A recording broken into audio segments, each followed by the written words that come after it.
¿qué decir del tema referéndum? El tema referéndum fue un tema largamente debatido por el movimiento popular. O sea, Fugman desde antes del cambio de gobierno venía insistiendo con la necesidad de la formación de una intersocial que pudiera recoger y pudiera plasmar un programa popular alternativo al programa que venía planteando la derecha. Eso nos llevó un esfuerzo importante, se sumaron todas las organizaciones populares más importantes y aquellas también que no lo son tanto en el número de integrantes, y se llegó a la discusión acerca de qué hacer con el tema de la ley de urgente consideración. Ahí estaban planteadas las dos posiciones, si ir contra toda la LUC o ir contra parte de la LUC. Se debatió largamente, se debatió por mucho tiempo, quizá en algún sentido nosotros entendimos que perdimos mucho tiempo, que lo podíamos haber ganado recogiendo firmas, pero era necesario saldar ese debate en forma madura y sin fisura dentro del movimiento popular, que eso es lo que nos interesa a nosotros como organización, que el movimiento popular no salga quebrado, sino fortalecido de estas instancias, que son para nosotros instancias de acumulación popular y acumulación política. Entonces, ahí entró a jugar también el actor Frente Amplio, que no integraba la intersocial, pero que también iba a participar de esa movida del referéndum. Y bueno, y se llegó a lo que se llegó. Se llegó a que fuéramos solamente por 135 artículos. No era nuestra posición, pero en aras de salir todos juntos y no fisurar al movimiento popular en una etapa que hay que tener claro que es una etapa de reflujo y es una etapa de derrota. O sea, el movimiento popular venía de una derrota y venía golpeado, venía mal. O sea, teníamos el campo popular, la militancia estaba dolorida y con un signo de derrota. Esta decisión de la intersocial llevó a que se formara un comando político para conducir todo lo que tiene que ver con la recolección de firmas. Ahí estuvieron PCNT, estuvo el Frente Amplio, estuvo la Intersocial Feminista, estuvo la FEU y estuvimos nosotros, obviamente. Empezamos la tarea en las peores condiciones, o sea, en un clima obviamente de pandemia y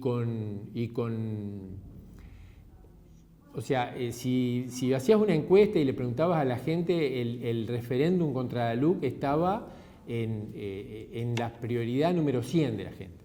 O sea, no era prioridad el tema del referéndum. Primero porque no se conocía, o sea, había un desconocimiento absoluto sobre la LUC. O sea, la LUC que vino como una ráfaga y se aprobó entre bambalinas, ni siquiera si agarro a especialistas. O sea, el otro día tuvimos una reunión con algunos politólogos y los mismos politólogos que están en eso todo el tiempo dicen, si a mí me dicen el capítulo de educación para poderlo analizar, es muy complejo. Entonces, tenemos que se arrancó una juntada de firmas en medio de una pandemia tremenda, con restricciones de todo tipo, ¿no? Y con un desconocimiento acerca de qué era lo que se quería derogar y por qué se quería derogar.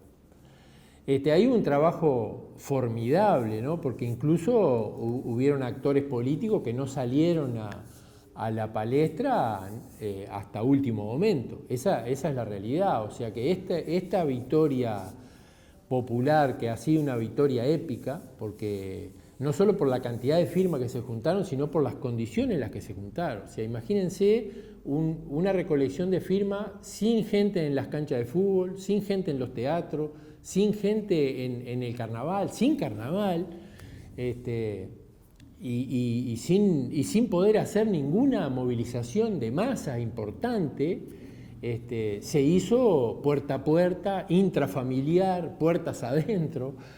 Fue realmente heroico ver cómo los militantes, los que no salen nunca en la televisión ni en la radio, se pusieron esto al hombro y lograron una de las victorias que seguramente en el tiempo vamos a valorar como uno de los mojones, de los íconos de las victorias que nuestro pueblo ha llevado adelante.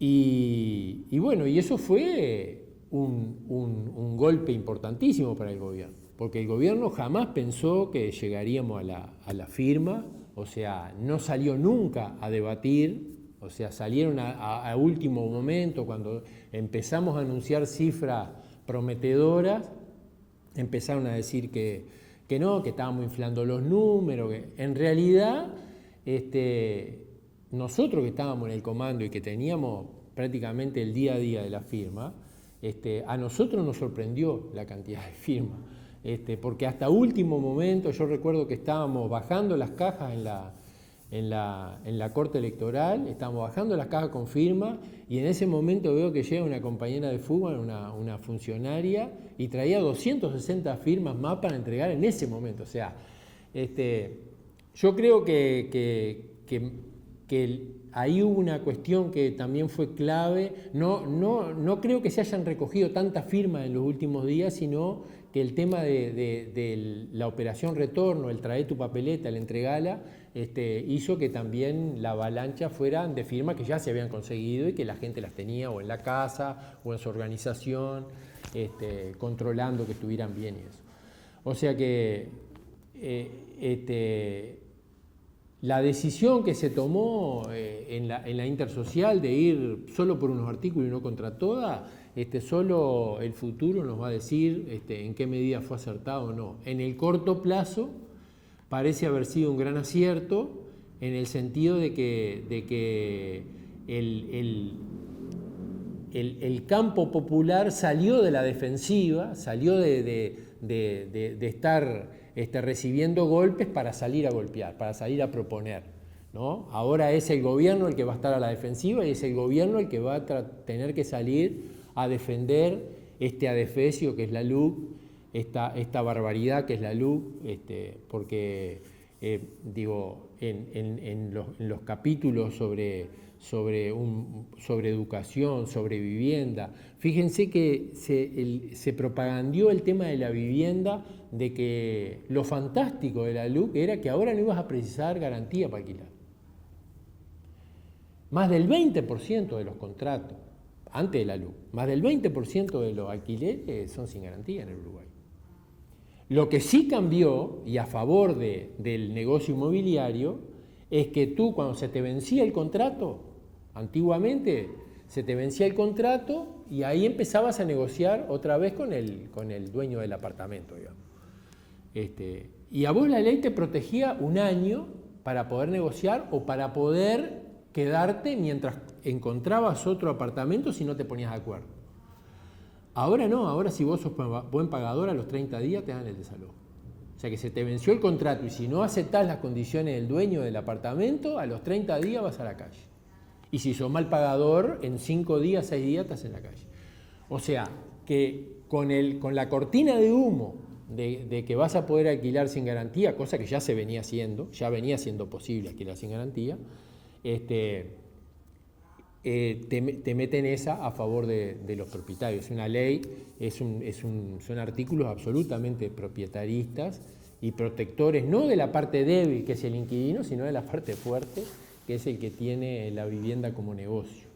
En lo que tiene que ver con nuestra organización, obviamente, nosotros en el cincuentenario de fútbol sacamos toda una campaña de la vivienda es un derecho y una mercancía. O sea, nosotros estamos absolutamente en contra que la vivienda se use como una mercancía, como un objeto para lucrar, digamos, ¿no? La vivienda es un derecho que está garantizado en la Constitución y que los gobiernos tienen la obligación de garantizarle a todos los pobladores, cosa que no se está cumpliendo. Y no se cumplió con ningún gobierno. porque han pasado muchos gobiernos, el déficit habitacional sigue igual, se han hecho muchos inventos en el tema de la vivienda, no han dado resultados, y sigue siendo el cooperativismo de vivienda por ayuda mutua quien construye mejor y más barato. Hace bien poco la ministra de Vivienda decía que no puede ser que la vivienda de interés social cueste más de $1.000. Oiga, ¿quién la asesoró? Porque el movimiento cooperativo lleva 51 años construyendo por debajo de los $1.000 el metro cuadrado.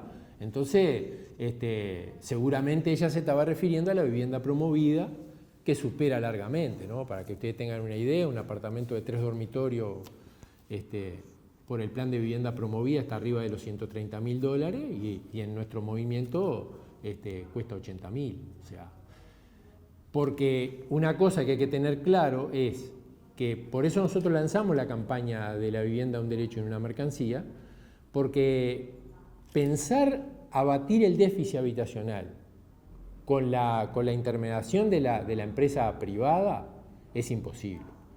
O sea, no existe la posibilidad. Porque si yo bajo los costos de la vivienda, bajo la calidad. Ya eso ya lo inventó el padre de este presidente que tenemos ahora con los núcleos básicos evolutivos. O sea que si queremos construir bueno, bonito y barato, hay que darle préstamo a las cooperativas de vivienda, eso está demostrado no solo acá, sino en todos los países de Latinoamérica, donde el modelo FUBAN tiene ya unos cuantos años de instalado.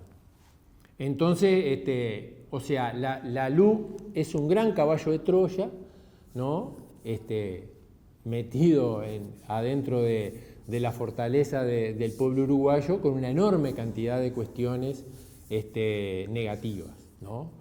El gran caballito de batalla de la LUC fue el tema de la seguridad, por ejemplo, que ahora dice que bajaron los índices de inseguridad.